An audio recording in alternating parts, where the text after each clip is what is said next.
Everyone, welcome back to my channel. आज हम पढ़ेंगे क्लास 12th का fundamentals of human geography book का चैप्टर नंबर 5 प्राइमरी एक्टिविटीज़। इसका पार्ट 1 हम पढ़ चुके हैं। पार्ट 1 का लिंक नीचे डिस्क्रिप्शन बॉक्स में दिया हुआ है, आप वहां से पार्ट 1 पढ़ सकते हो। एंड इसके अलावा बाकी के 4 चैप्टर्स का लिंक भी नीचे डिस्क्रिप्शन बॉक्स में दिया हुआ है, आप वहां से पढ़ सकते हो। तो गाइस चलो आज की इस चैप्टर को हम शुरू करते हैं। आज हम पढ़ेंगे agriculture. Agriculture is practised under multiple combination of physical and socio economic condition. Agriculture कहाँ पे प्रैक्टिस्ड किया जाता है? तो इसे करने के लिए एग्रीकल्चर अगर हम खेती करते हैं तो उसमें क्या होता है, हमें फिजिकल कंडीशन का भी ध्यान रखना पड़ता है और सोशियो इकोनॉमिक कंडीशन का भी ध्यान रखना पड़ता है, which gives rise to different types of agricultural system. जिसकी वजह से क्या होता है, डिफरेंट टाइप्स के एग्रीकल्चरल सिस्टम राइज होते हैं, आते हैं। आगे है based on methods of farming, different types of crops are grown and livestock raised. जो मेथड होता है फार्मिंग का, उस पर अगर हम देखें तो बहुत सारे टाइप ऑफ क्रॉप्स जो हैं ग्रो किए जाते हैं और लाइव स्टॉक भी बहुत सारे रेस्ट होते हैं। The following are the main agricultural system. यहाँ पे कुछ एग्रीकल्चरल सिस्टम दिए हुए हैं जो कि क्या है, यूज़ होते हैं। पहला एग्रीकल्चरल सिस्टम है subsistence agriculture. Subsistence agriculture is one in which the farming areas consume all or nearly so। जिसमें क्या होता है, सब्सिस्टेंस एग्रीकल्चरल में बहुत सारे फार्मिंग एरियाज होते हैं of the products locally grown, जिसमें कि जो प्रोडक्ट्स लोकली ग्रोन किए जाते हैं जैसे वीट हो गया, राइस हो गया, ये सारी चीज़ें इसमें ग्रो की जाती है। It can be grouped in 2 categories, primitive subsistence agriculture and intensive subsistence agriculture. अब जो सब्सिस्टेंस एग्रीकल्चर है उसमें आता है प्रिमिटिव सब्सिस्टेंस एग्रीकल्चर और दूसरा इंटेंसिव सब्सिस्टेंस एग्रीकल्चर। तो देखते हैं हम सबसे पहले प्रिमिटिव सब्सिस्टेंस एग्रीकल्चर क्या होता है। प्रिमिटिव सब्सिस्टेंस एग्रीकल्चर और shifting cultivation. Primitive subsistence agriculture को क्या कहते हैं, ये आप याद रखिएगा कि इससे शिफ्टिंग कल्टीवेशन भी कहा जाता है। Is widely practised by many tribes in the tropics, specially in Africa, south and central America and south east Asia. ये कहाँ पे प्रैक्टिस किया जाता है, ये ट्रॉपिकल एरियाज़ में प्रैक्टिस किए जाते हैं। और यहाँ पे कुछ नेम्स दिए गए हैं एरियाज़ के, जैसे हो गया Africa, south and central America and south east Asia. आगे हम देखेंगे प्रिमिटिव सब्सिस्टेंस एग्रीकल्चर के बारे में क्या क्या दिया हुआ है। तो आगे है हमारा the vegetation is usually cleared by fire. इसको कैसे क्लियर किया जाता है, फायर से, फायर का यूज़ करके, आग लगा करके इसको ख़त्म किया जाता है, इस जंगल को, जंगल के एरियाज़ को। And the ashes add to the fertility of the soil. और जो एसेस बच जाते हैं उसे सॉयल में ऐड कर दिया जाता है, इसको फर्टिलिटी के रूप में, ठीक है। तो ये जैसे लैंड हो गई, ये फॉरेस्ट एरिया हो गया, तो आधे इसको जला दिया गया, जलाने के बाद यहाँ पे खेती की गई।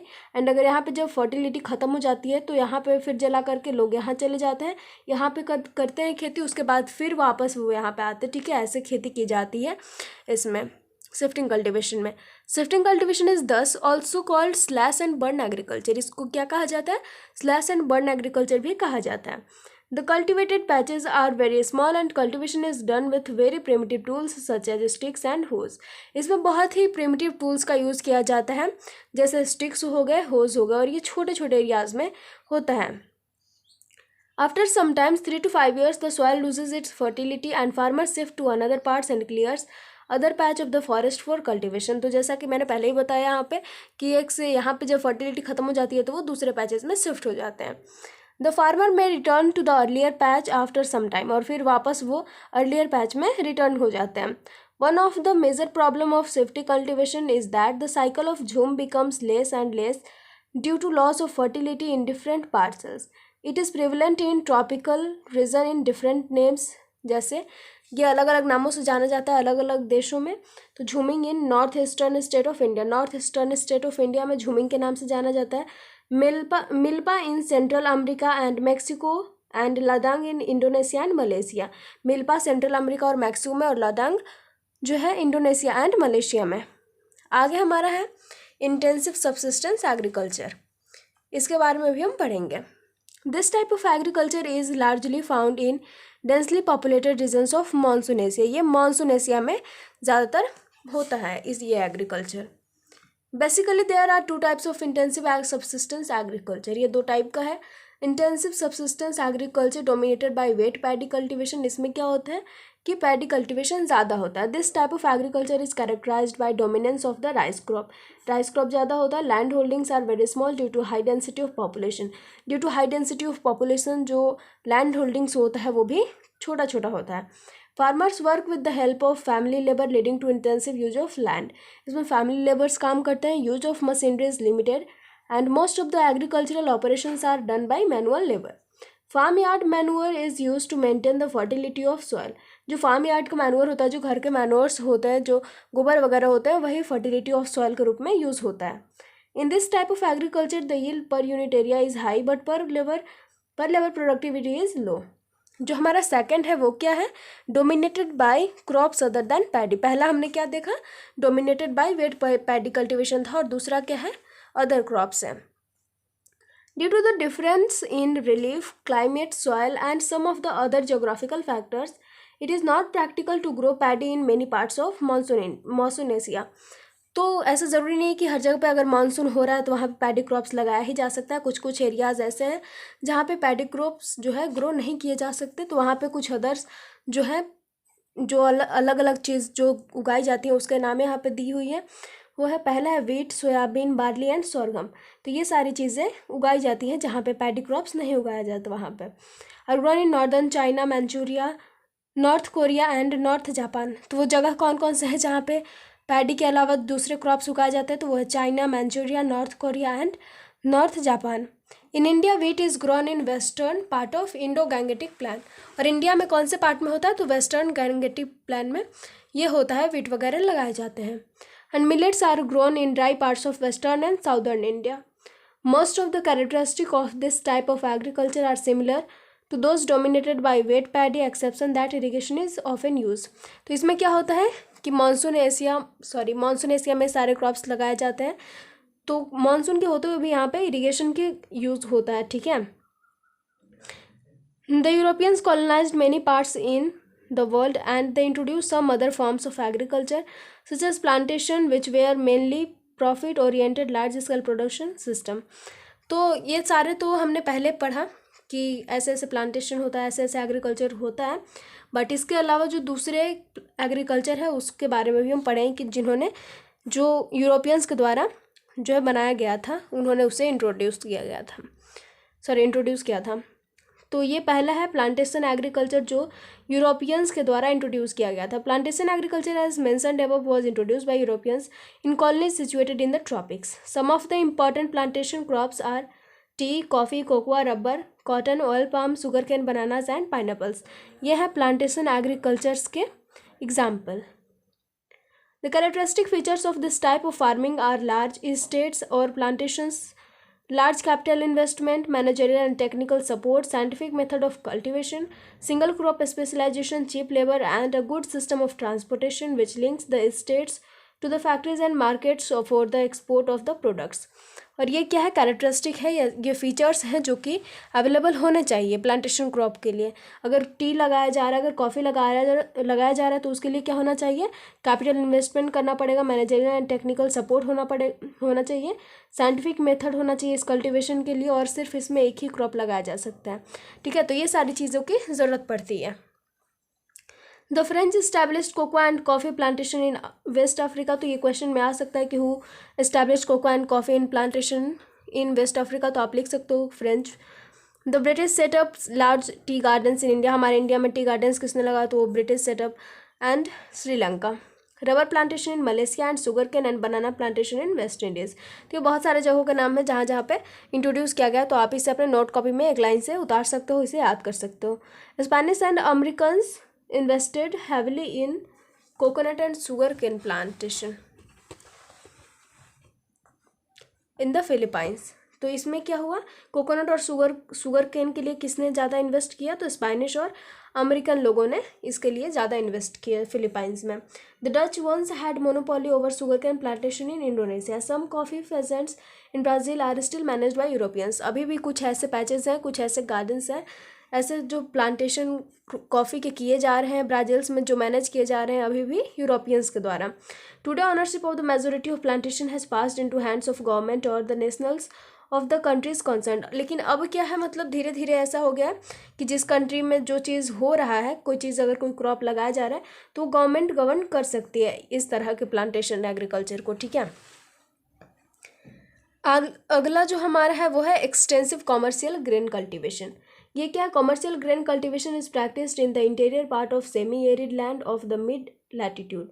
ये कहाँ पे किया जाता है, सेमी एरिड लैंड्स पे किया जाता है ये cultivation. Wheat is the principal crop, इसका मेन क्रॉप कौन सा है, वीट है। तो other crops like corn, barley, oats and rye are also grown, ये सारी चीज़ें भी ग्रो की जाती है। The size of the farm is very large, therefore entire operation of cultivation from ploughing to harvesting are mechanised. जो size होता है फार्म का वो काफ़ी ज़्यादा लार्ज होता है, इसलिए यहाँ पे सारी चीज़ें अच्छे से हो जाती हैं। There is a low yield पर एकड़ बट हाई यील्ड पर पर्सन। ओके, आगे हम देखेंगे कि आगे हमें क्या पढ़ना है। आगे इसी का थोड़ा सा और बचा हुआ है कि ये कहाँ पे किया जाता है। This type of agriculture is best develop in Eurasian steppes, the Canadian and American prairies, the pampas of Argentina, the velds of South Africa, the Australian downs and the Canterbury plains of New Zealand. यहाँ पे इन जगहों पे ये agriculture किया जाता है, commercial agriculture, ठीक है, commercial grain agriculture.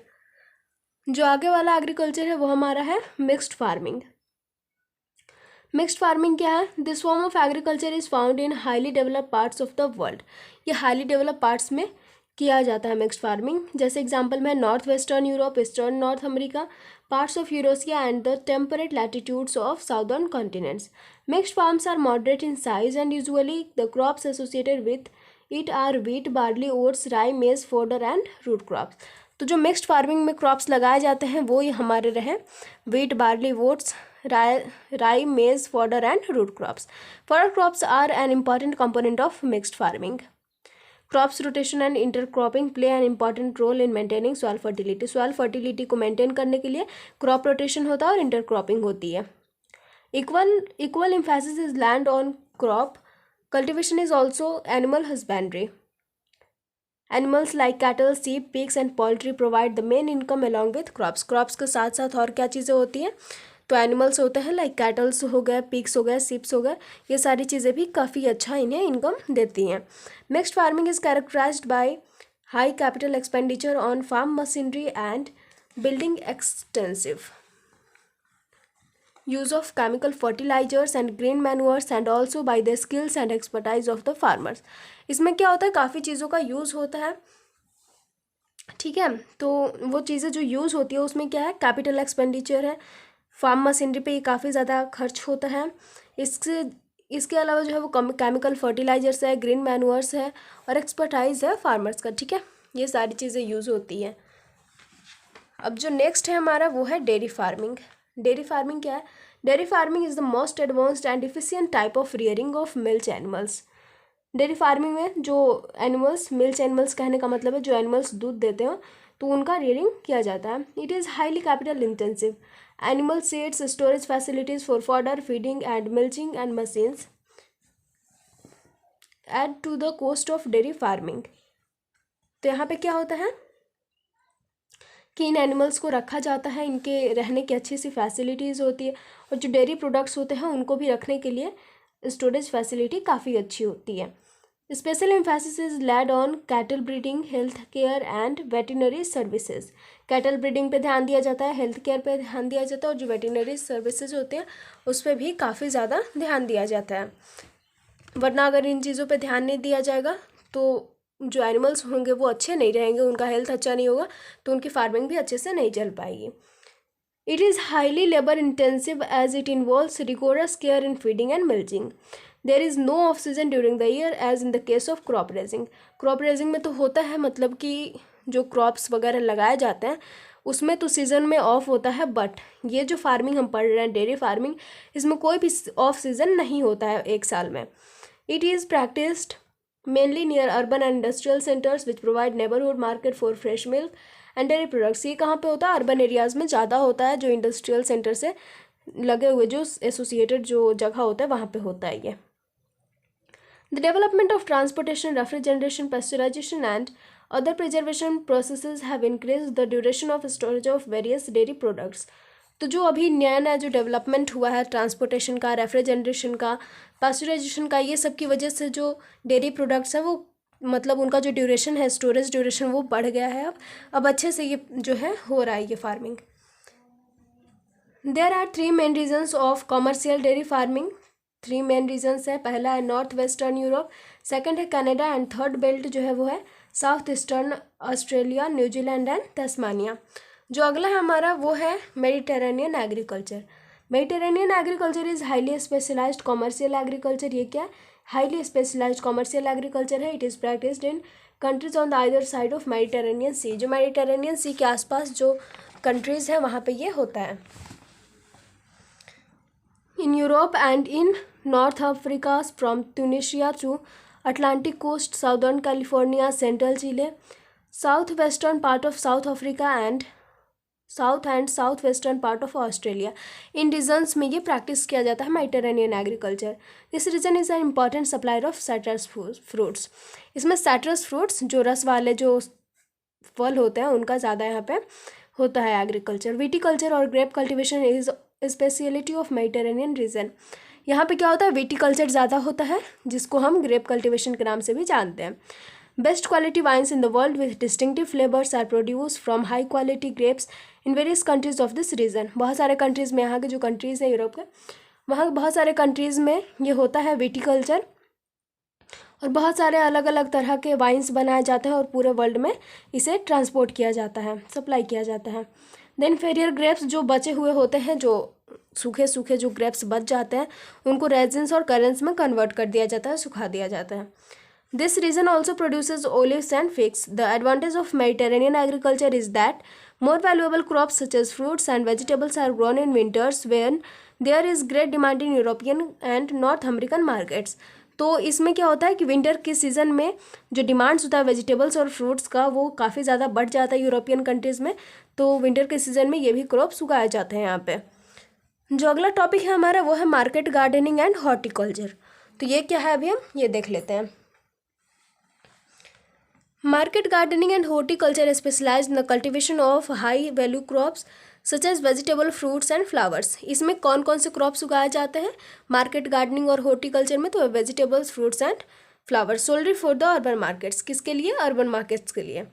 Farm are small and are located where there are good transportation. कहाँ पे लोकेट करते हैं? जहाँ पे गुड ट्रांसपोर्टेशन हो। Link with urban centre where high income group of consumers is located. It is both labor and capital intensive and lays emphasis on use of irrigation, HYV seeds, fertilizers, insecticides, greenhouses and artificial heating in the colder region। तो ये सारी चीज़ों की ज़रूरत पड़ती है ये market gardening और हॉर्टिकल्चर करने के लिए। इन सारी बातों पे ध्यान दिया जाता है। This type of agriculture is well developed in densely populated industrial district of Northwest Europe, Northeastern United States of America and Mediterranean regions। तो ये रीजन्स हैं जिसमें कि आता है north west Europe, north eastern United State of America and Mediterranean region, जहाँ पे market gardening और हॉर्टिकल्चर होता है। The Netherlands specializes in growing flowers and horticultural crops specially tulips which are flown to all major cities of Europe. तो जो तुलिप्स flowers को grow करने के लिए स्पेशल है वो है नीदरलैंड। यहाँ पे काफ़ी ज़्यादा फ्लावर की खेती होती है जिसमें कि तुलिप फ्लावर होता है। The region where farmers specialised in vegetables only the farming is known as truck farming. और जहाँ पे वेजिटेबल्स लगाए जाते हैं बहुत ज़्यादा उसको ट्रक फार्मिंग के नाम से जानते हैं। The distance of truck farms from the market is govern by the distance that a truck can cover overnight, hence the name truck farming. In addition to market gardening, a modern development in the industrial regions of Western Europe and North America is factory farming. Livestock, particularly poultry and cattle, rearing is done in stalls and pens.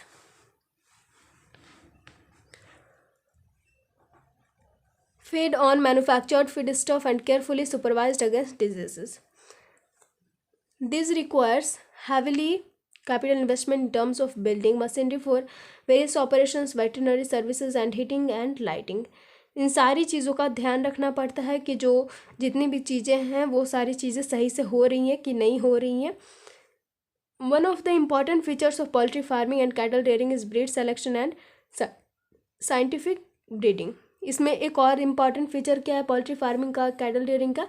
Breed selection और scientific breeding.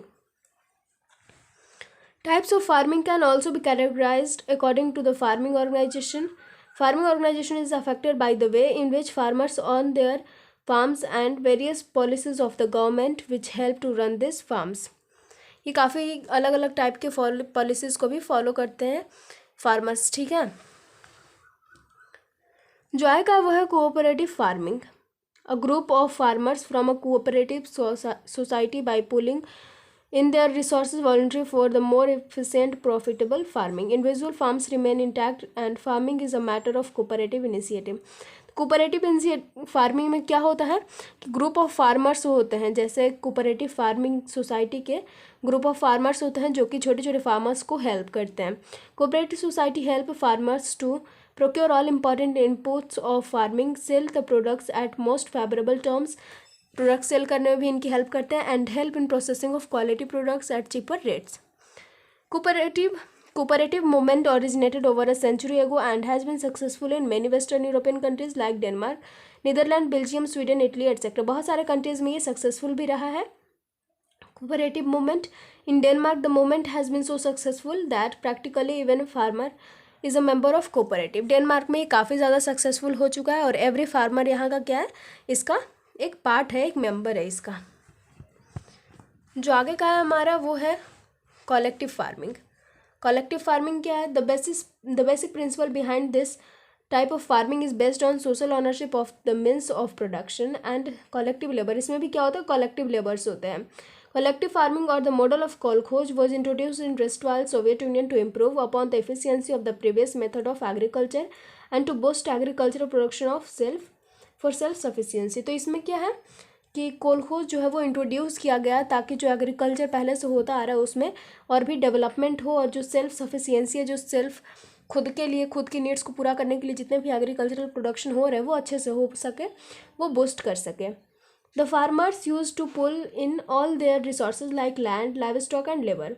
However they were allowed to retain very small plots to grow crops in order to meet their daily requirements. तो इन्हें क्या है कि allowed है इन्हें कि ये जो है अपनी नीड्स के लिए, अपने डेली यूजेस के लिए जो अपने क्रॉप्स है वो ग्रो कर सके, अपने लैंड्स का यूज़ करके, लाइव स्टॉक का यूज़ करके, लेबर का यूज़ करके। जो अगला टॉपिक है वो है हमारा माइनिंग।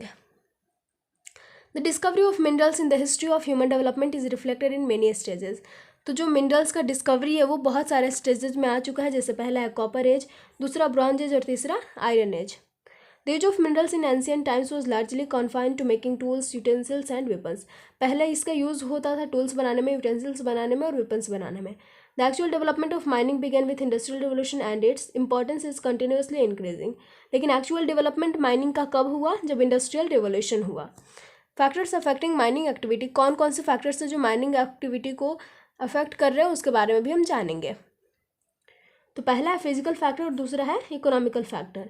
फिजिकल फैक्टर में आता है size, grade, the mode of occurrence of deposit, और जो इकोनॉमिक फैक्टर्स है उसमें आता है demand of mineral, technology available, used and capital to develop infrastructure and labour and transport cost. ये आते हैं दो हमारे हैं फैक्टर्स जो कि माइनिंग एक्टिविटी को अफेक्ट करते हैं। पहला है फिजिकल फैक्टर और दूसरा इकोनॉमिक फैक्टर। जो नेक्स्ट है हमारा वो है mining, method of mining. Method क्या है माइनिंग का वो हम देखते हैं। Depending on the mode of occurrence and the nature of the ore, mining is of two types. Mining कितने टाइप्स का है? टू टाइप्स का है, एक सरफेस एंड अंडरग्राउंड माइनिंग। पहला सरफेस माइनिंग और दूसरा अंडरग्राउंड माइनिंग। सरफेस माइनिंग को हम ओपन कास्ट माइनिंग भी बोलते हैं, जो कि एक ईजीएस्ट और चिपिएस्ट वे है माइनिंग मिनरल का, ठीक है। Overhead cost of such as safety precautions and equipment is relatively low in this method. The output is both large and rapid. इसमें क्या होता है कि प्रिकॉशंस की भी बहुत ही कम ध्यान रखना पड़ता है। सेफ्टी रहता है इसमें, जो सरफेस माइनिंग है उसमें सेफ्टी होता है, प्रिकॉशंस ज़्यादा नहीं बरतना पड़ता, और इक्विपमेंट भी काफ़ी कम जो है यूज़ होता है। लेकिन इसका जो आउटपुट होता है वो लार्ज होता है, रैपिड होता है। When the ore lies deep below the surface, underground mining method, जो अगर सरफेस के काफ़ी ज़्यादा अंदर तक ओर है तो उससे क्या होता है कि अंडरग्राउंड माइनिंग मेथड का यूज़ होता है। और इसमें भी बहुत सारी चीज़ों का यूज़ किया जाता है अंडरग्राउंड माइनिंग के लिए, जैसे वर्टिकल शाफ्ट हो गया, उसको अंदर डुबाया जाता है। यहाँ पे आप देख सकते हैं कि कैसे ये ड्रिल करके अंदर लाया गया है, इसमें इंसान है। तो यहाँ पे क्या है कि इसमें काफ़ी ज़्यादा प्रॉब्लम फेस करना पड़ता है। जैसे देखते हैं क्या क्या प्रॉब्लम्स फेस करना पड़ता है। From where the underground galleries radiate to reach the minerals, minerals are extracted and transported to the surface through this passage. यही पासेज जो मैंने दिखाया उसके थ्रू क्या किया जाता है, मिनरल्स को ऊपर ले जाया जाता है। It requires specially design lift, इसके लिए लिफ्ट चाहिए, ड्रिल्स करना पड़ता है, haulage vehicles, ventilation system for safety and efficient movement of people and material. इन सारी चीज़ों पे काफ़ी ज़्यादा ध्यान रखना पड़ता है। दिस मेथड इज़ रिस्की, ये मेथड जो है रिस्की भी है। पॉइजनस गैसेस होते हैं, फायर्स हो सकता है, फ्लड्स हो सकते हैं, बिकॉज ये क्या है, हम धरती के अंदर जा रहे हैं, अंदर से निकाल रहे हैं, तो कुछ भी हो सकता है, कोई भी एक्सीडेंट क्रिएट हो सकता है, अकर कर सकता है। Have you ever read about, क्या आपने कभी ऐसे माइंस फायर्स के बारे में पढ़ा है या फिर फ्लड के बारे में पढ़ा है? यहाँ पे एक क्वेश्चन है। The developed economies are retreating from mining, processing and refining stages of production due to high labor cost, while the developing countries with large labor force and striving for higher standard of living are becoming more important. Several countries of Africa and few of South America and Asia have over 50% of earning from minerals alone. तो जो countries हैं जिसमें कि south America है, Africa के कुछ parts हैं और हमारा एशिया है, यहाँ पे क्या होता है 50% अर्निंग कहाँ से हो रही है, सिर्फ मिनरल से हो रही है, बाकी सारी चीज़ों से को छोड़ करके। अगर और किसी चीज़ से अर्निंग हो रही है तो सब मिलाकर 50% होगा और सिर्फ मिनरल से ही 50% हो रही है। तो गाइस ये चैप्टर हमारा ख़त्म होता है। आई होप आपको ये चैप्टर समझ में आया होगा। अगर समझ में आया होगा तो लाइक, सब्सक्राइब, शेयर, कमेंट सब कीजिएगा एंड मिलते हैं नेक्स्ट वीडियो में। Thank you so much.